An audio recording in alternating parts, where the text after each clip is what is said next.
मैं हाथ जोड़कर आपको नमन करता हूँ एज ए बिहारी कि इस प्रकार से तो बिहार में बिहारियों को देखा जाता है, लेकिन आपने एक अपना पहचान छोड़ा है तो बिहार में कि हम लोगों को बहुत इज्जत राजनीति के तौर पर आपने जो पहचान छोड़ा इसके लिए नमन। एज ए बिहारी एक क्वेश्चन और है सर हमारे बीच कि मैंने आपका सर आपकी अदालत से भी ये सुना था और अभी भी मैंने सुना है कि हम लोगों का जो मोटिव है कि दूसरे स्टेट के लोग यहाँ पर आए और वो काम करें। तो इसके लिए सर मेरा ये सवाल है कि जैसे सपोज अगर हम लोग इलेक्शन लड़ते, आपने कहा नहीं अभी, माना कि अगर धनसुराज इलेक्शन लड़ती है, धनसुराज इलेक्शन लड़ती है और आपने सर ये भी कहा था कि 143 सीटों में 342 सीट नहीं हो सकती है, और अगर खुदा न खास्ता सर हमारी टीम धनसुराज पूरी तरीके से बिहार में सरकार बना लेती है और हमारा कोई अप्रोच नहीं हो पाता है सेंट्रल गवर्नमेंट में, क्योंकि सेंट्रल गवर्नमेंट ऑलरेडी हावी है सर, उनके खुद यहाँ पे यानी बीजेपी के कार्यकर्ता होंगे, कांग्रेस के कार्यकर्ता होंगे सर। जी। तो फिर हम लोग बिन फंड के इतना किस तरह से डेवलप कर सकते हैं? दूसरा सवाल है सर, बोल सकते हैं। दूसरा सवाल है sir, as a Muslim sir हमने एक और सुना था, एज ए मुस्लिम सर एक बात हमने सुना था सर आपकी अदालत में कि मुसलमानों का इतने दिनों तक अगर हम देखते हैं तो कोई ऐसी पार्टी नहीं हो पाई है या ऐसा कोई नेता नहीं हो पाता है कि नेशनल लेवल पे हो या किसी लेवल पे बिहारी मुस्लिम खास करके कि वो डेवलप कर पाए।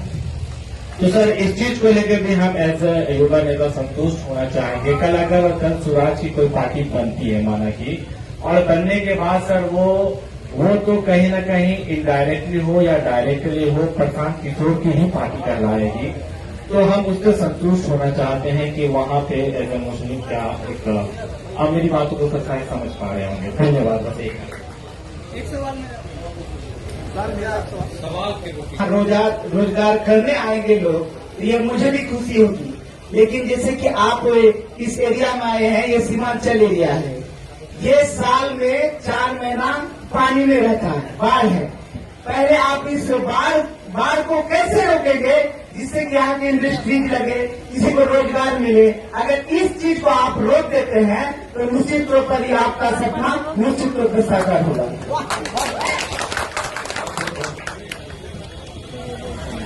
पहले तो सर का प्रणाम करना चाहेंगे, और सर से एक मेरा सवाल है, एक ही सवाल है, बड़ा जबरदस्त सवाल है सर, कि 2017 में मोबाइल एप्लीकेशन के माध्यम से हमने जो रजिस्ट्रेशन कराया था, आपसे मिलने का मौका मिला था पटना मुख्यमंत्री आवास ये करने मात्र में। तो हम लोग यहाँ पे कटिहार में एक मुद्दा के लिए काफी लंबे समय से लड़ रहे हैं। वो मेरा गांव उदामा रेखा है, कटिहार सदर विधानसभा के अंदर है, और वहाँ पे नगर निगम डेली लाखों टन कचरा वहाँ डंप करती है, वहाँ पैखाना फिकवाती है। सर 2016 से हमने जिलाधिकारी समेत हमने सभी को आवेदन देके हमने कहा है, जिलाधिकारी कई बार गए हैं, कई बार ये मामला मुख्यमंत्री के संज्ञान में आया है। हमने जनता दरबार में भी अगले साल जाके मुख्यमंत्री को कहा, हमारे सदर के विधायक वहाँ उप मुख्यमंत्री थे, नगर आवास मंत्री थे, उन्होंने उस पर कोई कार्रवाई नहीं की। हम कहना ये चाह रहे हैं सर कि 17 में जब आपसे मिलने का मौका मिला तो आपसे मिलने सिर्फ हम इसलिए गए थे कि वो आवेदन आप मुख्यमंत्री जी के पार्टी में उपाध्यक्ष थे, हम कह रहे थे कि सर बहुत नजदीक है सर के मुख्यमंत्री जी के, वो आवेदन आप मुख्यमंत्री जी तक पहुंचा दे।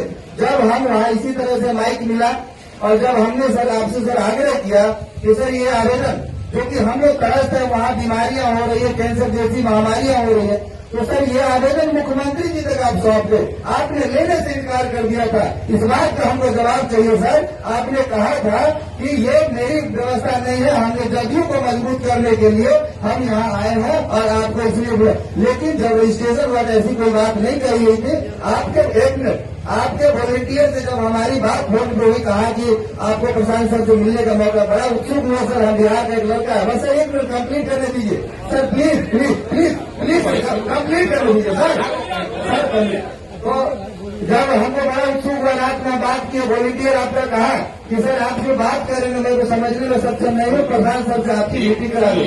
लेकिन सर आपके कथनी करने में अंतर है, आपने हमारे गांव को स्वच्छ आपने क्या मुख्यमंत्री जी को आवेदन सौंपा, नहीं। क्या किया सर? बहुत नेतागिरी बहुत हो गई तुम्हारी। भाई साहब ने बहुत अच्छा कहा।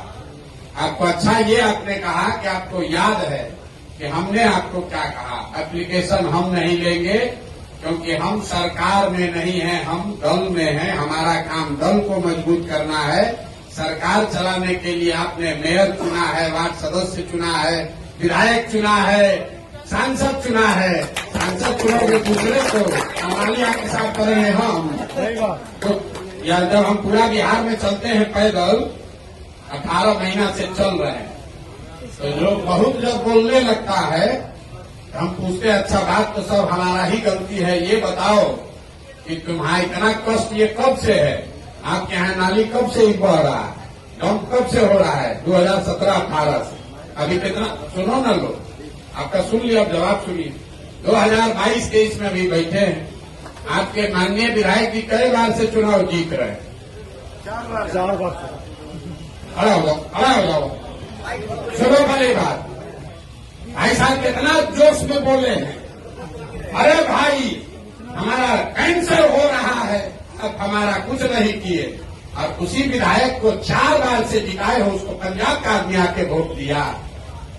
इतना हमको बेहुदा समझते हो?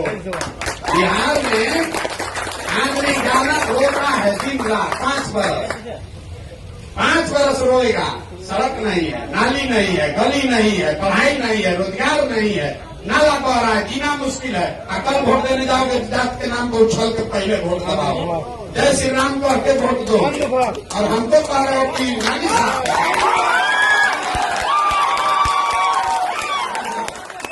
ये नेतागिरी अभी बहुत छोटे स्तर पर कम हो गई। तो बहुत लोग का सवाल बैठो।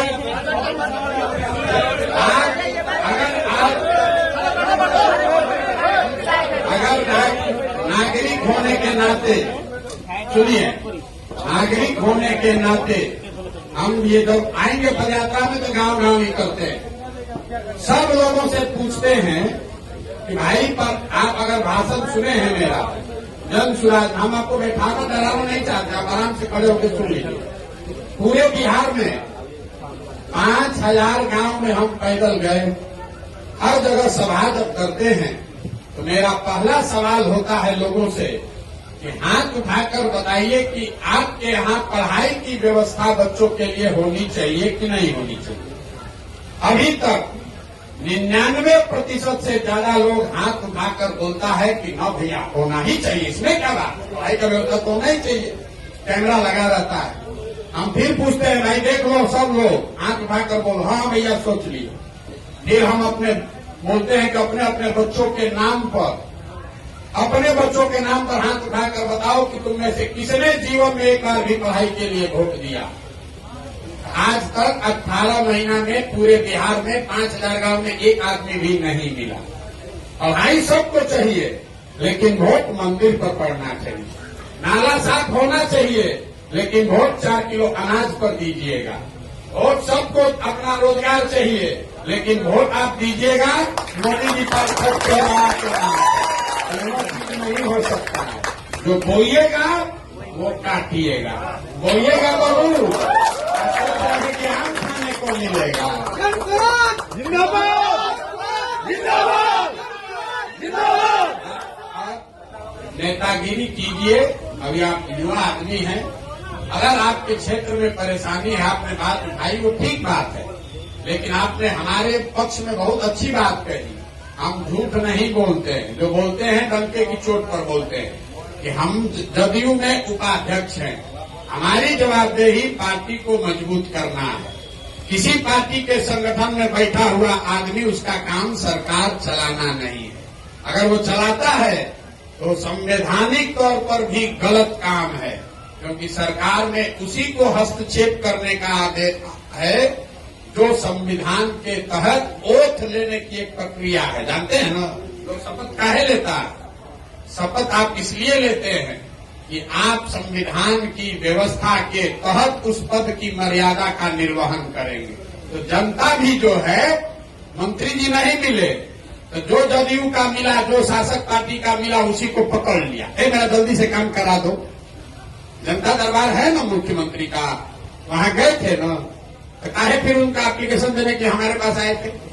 बिहार में आदत क्या है आदमी को, आपको पता है कि 3 नंबर प्लेटफॉर्म से गाड़ी खुलेगी, आप सुन लिए।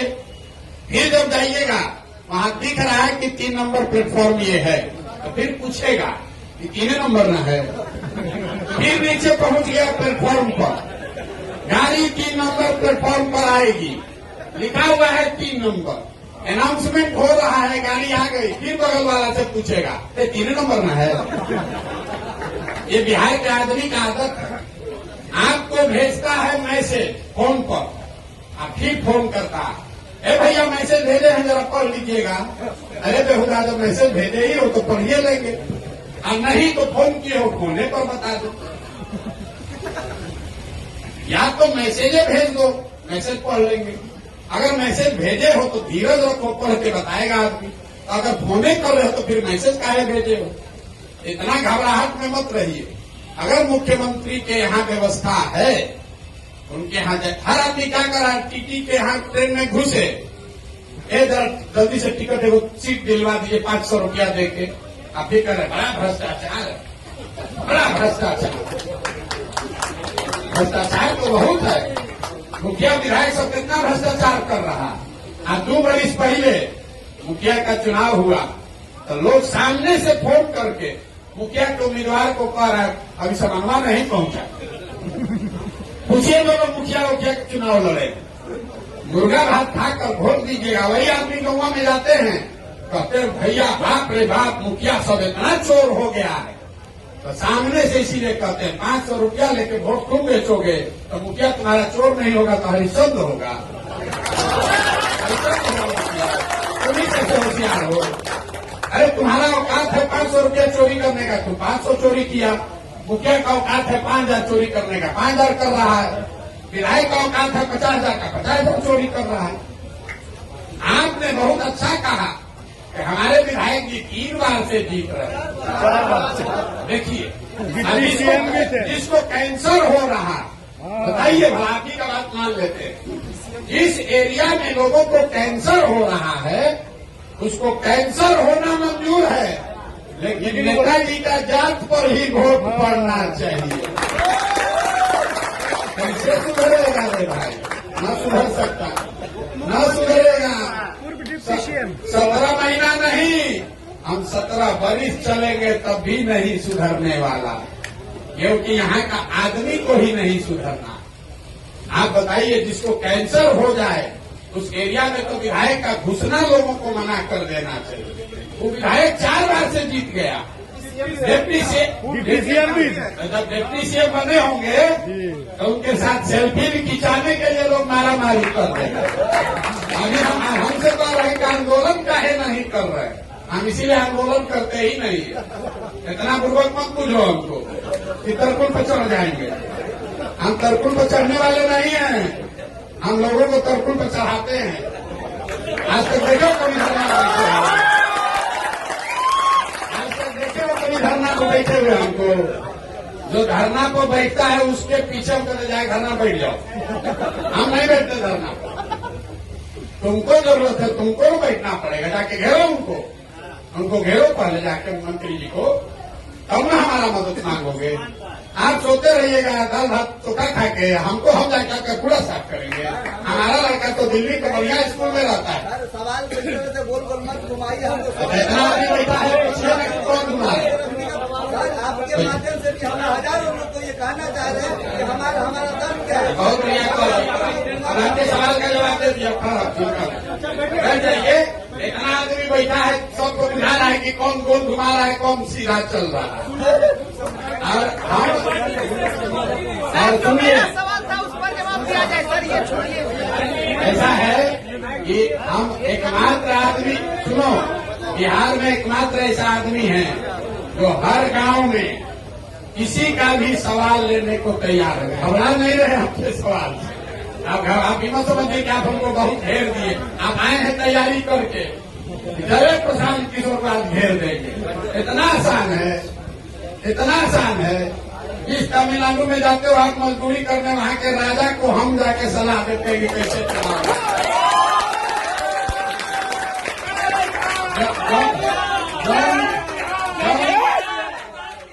जब मोदी जी में आपको भगवान दिख रहे हैं, ये हर हर मोदी घर घर मोदी नारा हमने लिखा था, अभी तो वही जप रहा है, वही जप रहे हो आज तो। हर हर मोदी घर घर मोदी है, ये नहीं पूछा कि हर हर मोदी घर घर मोदी लिखा कौन? लिखा प्रशांत किशोर। अभी तक चाय पे चर्चे कर रहे हैं मोदी जी, काफी नहीं हुआ, कॉफी नहीं बना, यही लड़का बना के आया चाय पे चर्चा, तभी चाय पे चर्चे कर रहे हैं। इतना पूर्वक मत पूछो। आपने कहा कि मुसलमानों की बात, मुसलमानों की स्थिति कब सुधरेगी? जब आप राजनीति में भागीदार बनिएगा। नहीं, आपके सवाल का जवाब है। हमने कैमरे पर कहा है, आपको भी कह रहे हैं, मुसलमानों की ये दुर्दशा इसलिए है कि आपको लालू जी ने ठग लिया, कांग्रेस ने ठग लिया, हम ठग लेंगे, इस सब बात का कोई महत्व नहीं है। आपकी दुर्दशा इसलिए है कि आपके कौम में जो पैगंबर साहब ने, आपकी कौम में जो सामाजिक राजनीतिक जीवन के नजरिए से बुनियादी बातें बताई गई मुसलमानों के लिए, मुसलमानों ने उन बातों का भी पालन नहीं किया। आपके पैगंबर साहब ने कहा कि जिस कौम को अपने रहनुमाओं की समझ न हो, उसके ऊपर जालिम हुक्मरानों को मुसल्लत कर दिया जाता। ठीक है, आज के मुसलमान को ये लग रहा है कि आज का जो हुक्मरान है वो जालिम है। तो इसी लाइन को, इस पंक्ति को आप कागज पर लिख दीजिए। अगर पैगंबर साहब ने कहा कि आपके ऊपर जालिम हुक्मरान मुसल्लत कब किया जाएगा? जब आपको अपने रहनुमाओं की समझ न हो।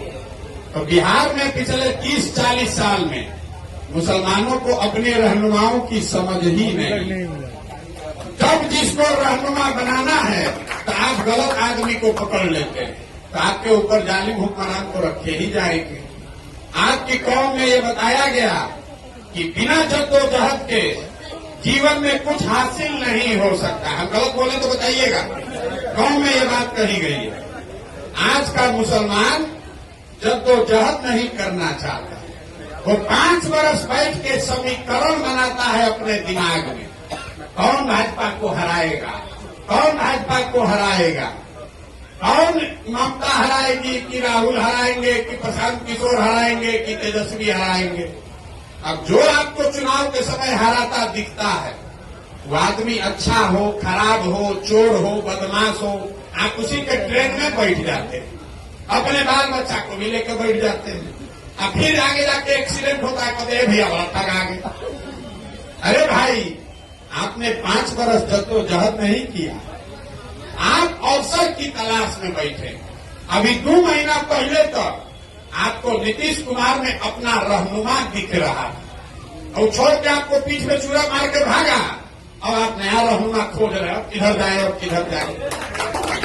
अगले 10 वर्ष भी यही हो।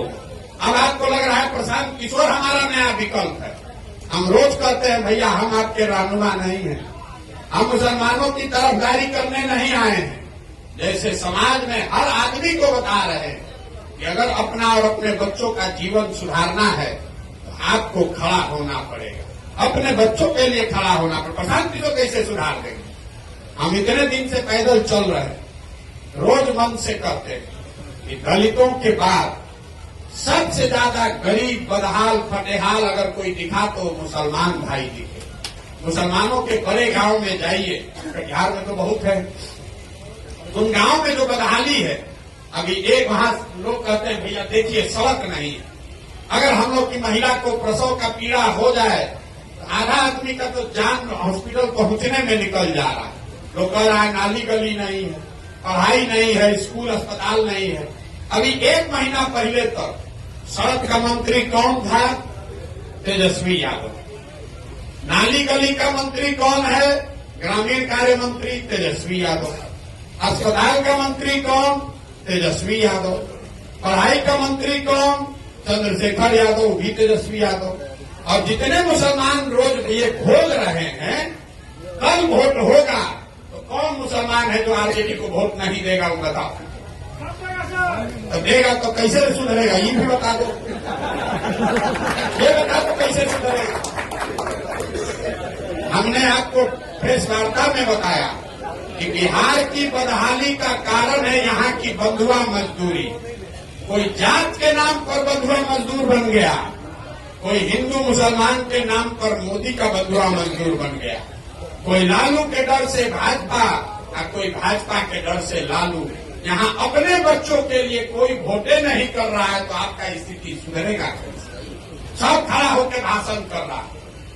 अरे आपकी माता बहन को जब प्रसव का पीड़ा होता है और रोड खराब आपको दिखता है, तो जो रोड का मंत्री है उसको आपको पूछना न चाहिए। लेकिन सबसे बढ़कर जाकर आप उसको वोट दीजिएगा, तो भी जान रहा है कि हम सड़क बनवाए चाहे नहीं, मुसलमान जाएगा कहाँ, इसको तो वोट देना ही है। मोदी जी को भी लगता है कि कहाँ जाएगा सब, लालू जी के डर से सब हमको देवे करेगा, फैक्ट्री लगे चाहे न लगे। आप जरा बताइए, जितने यहाँ मोदी जी के भक्त लोग हैं, हम रोज मन से ही बात करते हैं। 10 वर्ष से मोदी जी प्रधानमंत्री हैं। 10 वर्ष में मोदी जी ने बिहार के लिए कुछ किया कि नहीं किया, इस बात को छोड़ दीजिए, बहस में मत पड़िए। मोदी जी के प्रधानमंत्री बनने से आपका फायदा नफा हुआ कि नहीं, इसको भी छोड़ दीजिए। आप तो भक्त हैं, भक्त को तो कुछ नहीं चाहिए। 10 वर्ष में मोदी जी ने बिहार के विकास के लिए अगर एक बैठक किया है, काम नहीं, एक बैठक किया है, इसका हमको प्रमाण समाचार पत्र में खबर दिखा दीजिए। हम कल से सब वापस लेकर मोदी जी का फिर से नारा लिखेंगे, फिर से उनका झंडा लेकर घूमेंगे। किस नेता ने 10 वर्ष में आपके राज्य के लिए, आपके बच्चों के लिए एक बैठक नहीं किया? अभी चुनाव होगा, जिस दुलाल चंद्र गोस्वामी को आप लोग गरिया रहे हैं, सब आदमी जाकर कहेगा मोदी जी को प्रधानमंत्री बनाना है। छोड़ो ना, दुलाल चंद्र को कौन देख रहा है, मोदी जी को देना है। जाके फिर बटन दबाइएगा। फिर प्रशांत किशोर पद यात्रा में आएंगे, कहेगा भैया सांसद हमारा बड़ा निकम्मा है। तो भैया निकम्मा है तो वोट तमिलनाडु का आदमी दिया है 5 लाख। जब तक आप देखिए, नेता जो है वो आपके आंदोलन से नहीं डरता है, नेता आपके गरियाने से नहीं डरता है। नेता एक ही चीज से डरता है, वोट से। घर में बैठा के 4 जूता मार दीजिए, बाहर निकल के वोट दे दीजिए, खुश है। ये नेता समझ लीजिए। घर अंदर कमरा में बैठा के आदमी कहता है गाँव में आए थे घेर लिए, आप समझ रहे हैं बड़ा वीर है। नेता कहता है चलो हमको गांव में घेर लिए, वोटवा तो दिया न भाई, अब भेटाने वाले हैं 5 साल लोग को। अगर नेता को सिखाना है तो वोट के दिन जगना हो, नहीं तो 5 वर्ष आप आंदोलन करते रहिएगा, उससे नेता नहीं घबराता। तो राजा है ये है, आप 2 दिन हल्ला करना है कर लीजिए, अल्लाह का उससे होने वाला। इसलिए वोट के दिन जगिए, बंधुआ मजदूरी मत कीजिए। हिंदू है, मुसलमान है, अगड़ा है, पिछड़ा है, बंधुआ मजदूरी मत कीजिए, तभी जीवन सुधरेगा। जब नेता डरेगा कि हम काम नहीं करेंगे, हमको वोट नहीं मिलेगा, तब न काम करेगा। एक आंकड़ा आपको दे रहे हैं, दक्षिण के जितने राज्य हैं जहां आपके हमारे बच्चे आजकल जाकर मजदूरी करते हैं, केरल, तमिलनाडु, कर्नाटक, आंध्र प्रदेश, तेलंगाना, इतने राज्यों में आज तक 10 वर्ष से ज्यादा कोई आदमी मुख्यमंत्री नहीं बना। तो ये राज्य सब आगे है। क्यों? हर आदमी जो कुर्सी को बैठता है उसको डर है भैया काम करो नहीं तो हटा देगा। बिहार में 32 वर्ष से लालू नीतीश, लालू नीतीश, लालू नीतीश से आगे देख रहा ही नहीं। अरे भैया किसी ने कहा आप पर भरोसा कैसे करे? अरे भाई 5 वर्ष तो नया किसी को जिस पे भरोसा करना है 5 वर्ष करो, ना भर नहीं होगा उसको हटा देना, हम पर काहे करोगे? लेकिन जो आदमी 30 वर्ष से भरोसा तोड़ रहा है उसी को वोट देने से तो अच्छा है कि नया आदमी पता लगाओ भाई। आना तो जो मार रहा है रोज उसी को वोट देते रहोगे तो आगे भी मार खाते रहोगे। सर मेरा क्वेश्चन सर